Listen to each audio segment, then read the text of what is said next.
Ça y est, on y est, ce sont les demi-finales de la CAN. Alors, les affiches, nous avons Maroc contre Nigeria et Sénégal contre Égypte. Donc, je vais vous analyser ces deux matchs. Voilà, grosse ferveur, je pense, au Maroc, voilà, qui est l'hôte en fait de cette CAN 2026.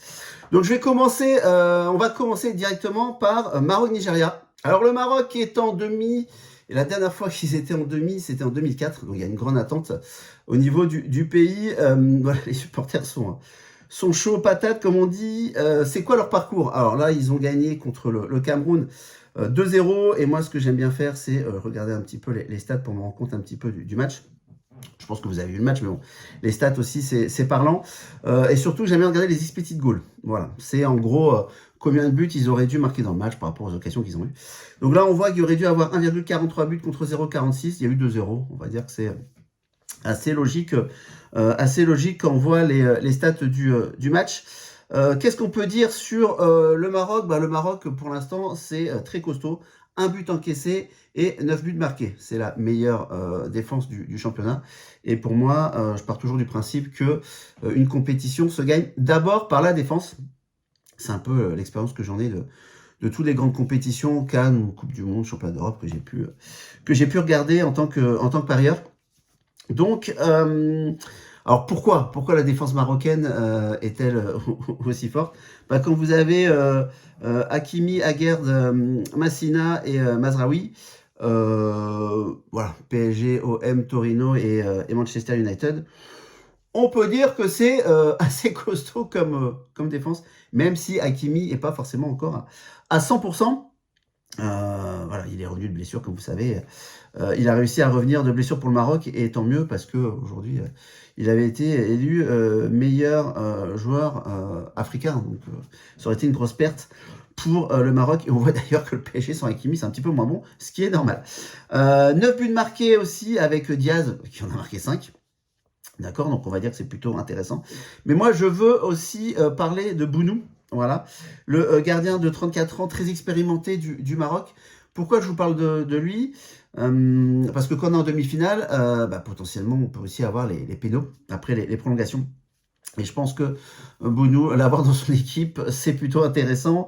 Là, pour l'instant, dans les derniers matchs qu'il a fait, il est à 40% d'arrêt, voilà, sur les derniers pénaux qu'il a fait. Et puis c'est un spécialiste.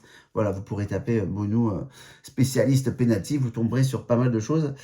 Il a déjà démontré par le passé, et voilà, du haut de ses 34 ans, il a quand même une bonne expérience, et pour moi c'est un gros plus, voilà, tout simplement, par rapport au potentiel penalty qu'il peut y avoir. En phase 2, on a le Nigeria.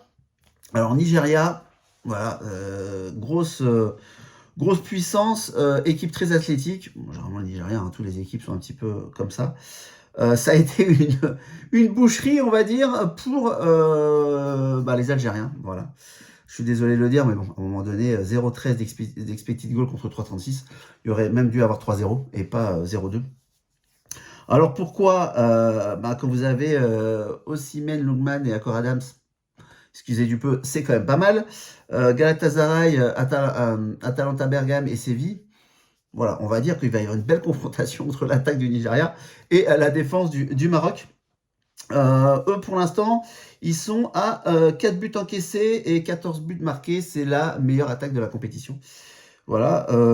La défense, bon, on va dire que c'est pas forcément là leur point fort. Et pourquoi? Parce qu'en fait, ils ont un goal, voilà, qui joue dans le championnat africain. Voilà, Nouabali, je voulais pas écorcher son prénom, voilà. Nouabali, comparé à Bounou en face, si on va à la sens des pénaux, c'est pour ça que je dis que je donne un avantage aux Marocains.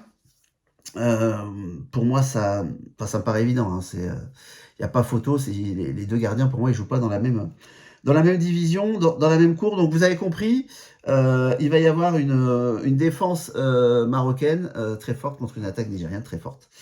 Il y a une petite chose aussi qui m'embête pour le Nigeria, c'est que Ndidi, joueur de Besiktas, sera suspendu pour ce match-là, et généralement c'est lui qui est devant la défense. Donc on appelle ça la sentinelle. Et là, ça va pas être le cas. Donc à voir, il va être remplacé par un joueur de Bruges. Pareil, j'ai pas envie d'écorcher son nom. Onyedika, je pense, c'est lui qui va être. Ils ont fait du poste pour poste quand il est sorti. Euh, Ça m'embête un peu. Ça m'embête un peu. Est-ce que ça va jouer sur le système de jeu nigérian?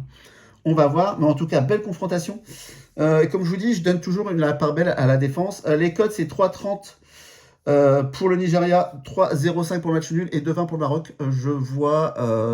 Alors, le pari que je vais donner, c'est dans le temps réglementaire, pardon. Le Maroc gagne le match et remboursé 6 matchs nuls. La cote est à 1,50.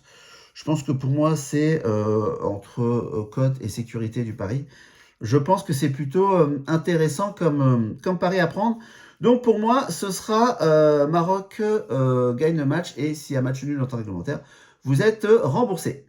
Alors en passant plus tarder à la seconde demi-finale qui va opposer le Sénégal à l'Égypte. Bon, le Sénégal, on va dire, on va dire que c'est du classique.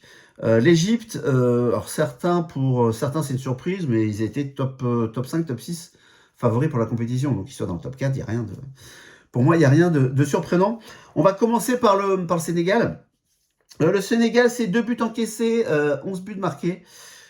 Très costaud. Et comme je viens de vous le dire pour Maroc, Nigeria, j'aime bien aller plutôt sur les équipes qui ont une grosse défense. On verra pour l'Égypte que c'est pas forcément le cas. Vous avez sur le dernier match, contre le Mali. Alors, supporter brestois, forcément ça m'intéressait parce que nous on a Kamori Doumbia qui est malien, alors qui généralement était titulaire, là il était remplaçant. Bon, alors le match il a été un peu biaisé parce que le Mali a joué à 10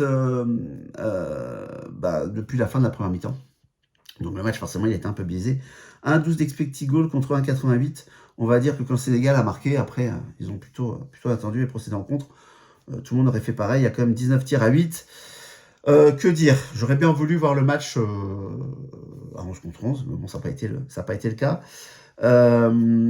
Grosse défense sénégalaise. Quand vous voyez un petit peu les clubs aussi où joue la défense, vous avez Crépin Diatta, voilà, qui joue à Monaco. Koulibaly, Niakhaté et Diouf. Alors Koulibaly, là, il joue à Al Hilal, voilà. Mais bon, il est passé par Chelsea et Naples, par exemple, donc ça vous pose un petit peu le bonhomme. Niakhaté joue à Lyon, voilà, vous connaissez, et Diouf joue à West Ham, pardon.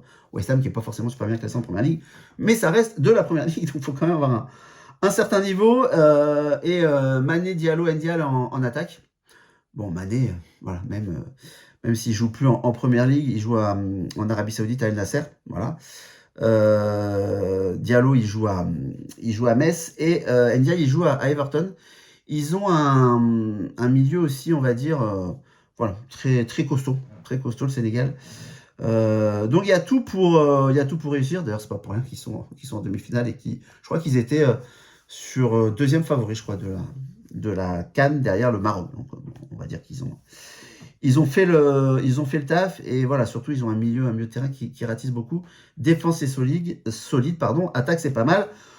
La cerise sur le gâteau, comme vous savez, j'aime bien voir un petit peu le goal, et le goal, ancien goal de Chelsea. Voilà, Mendy, aujourd'hui qui joue à Lali. L'expérience, quoi. Voilà, et si on va en séance de tir au but, pour moi c'est un gros avantage d'avoir un goal de cette trempe.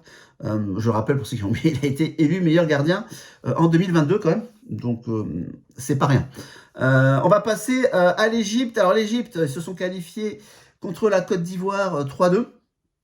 Alors que dire de ce match-là? On va dire que ça a été un match équilibré quand vous voyez le score. Normalement, l'Égypte a été très chirurgicale, parce que quand vous voyez les petits goals 0,68, 0,78, 1,17, vraiment en fin de temps réglementaire, il y avait plutôt match nul, voire petit avantage à la Côte d'Ivoire. L'Égypte s'en sort, hein, ils ont toujours leur totem.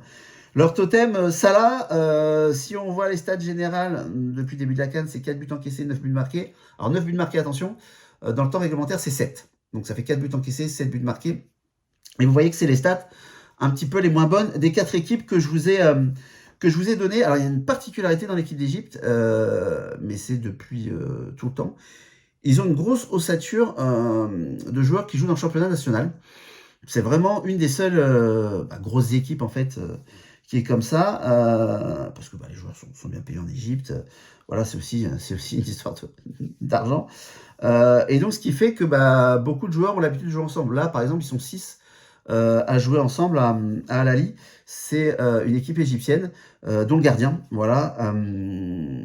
Alors, il n'est jamais allé en Europe, mais il reste quand même. Voilà, c'est un gardien qui est plutôt très très correct. Mais toujours pareil, si ça va au péno, je donnerai avantage, bien sûr, à Mendy. Donc ça là, comme je vous ai dit, c'est un petit peu le totem. On a Mostafa Mohamed, que tout le monde connaît, qui joue à Nantes. Alors, je trouve qu'il n'est pas excellent à Nantes, mais il est plutôt pas mauvais quand il vient dans son équipe nationale. Il y a Marmouche aussi qui joue à Manchester City. À jour, lui qui joue voilà, dans le championnat national égyptien à Al Ahly.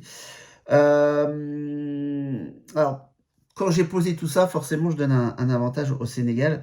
Je ne suis pas le seul parce que les codes des bookmakers aussi le donnent. C'est 2-10 pour le Sénégal, 3 pour le match nul. Et vous avez 4 pour les Égyptiens. Je pense que le Sénégal prendra le dessus. Voilà. J'estime que leur défense, elle est vraiment très solide. Va falloir trouver les clés pour Salah et compagnie. Donc pour moi, je donne avantage au Sénégal. Un pari que j'aime bien, j'aime rarement prendre des victoires sèches au foot. 1 et 2, je préfère prendre toujours un peu une sécurité. Donc j'irai sur victoire du Sénégal avec match nul remboursé. Donc j'imagine une finale Sénégal-Égypte. Voilà. Dronobet, donc à 1,50. Donc voilà, je vous ai donné mes 2 paris. Et je vois donc, comme je vous ai dit, une finale Maroc contre Sénégal. Alors ce qui est rigolo, c'est qu'il y a toujours quand le PO reçoit, et vous avez qu'à regarder historiquement, sur toutes les grandes compétitions, il y a souvent on va dire un bonus à l'équipe qui reçoit. Alors, je ne sais pas s'il y a un arbitrage maison ou quoi que ce soit. Je sais que l'arbitrage fait beaucoup polémique dans cette canne-là. Donc, on verra bien. Mais moi, j'imagine un Maroc-Sénégal en finale. Donc, on verra si j'ai eu raison. N'hésitez pas, vous, à mettre vos pronostics. Je trouve ça très intéressant aussi d'échanger là-dessus. Mettez un petit peu qui vous voyez en finale. Ça m'intéresse. Allez, n'oubliez pas de mettre un petit pouce, abonnez-vous à la chaîne et très bientôt, je vous fais d'autres pronostics sur potentiellement le championnat de France et la Ligue des Champions qui va recommencer la semaine prochaine. Allez, je vous dis au revoir à tous, bye bye.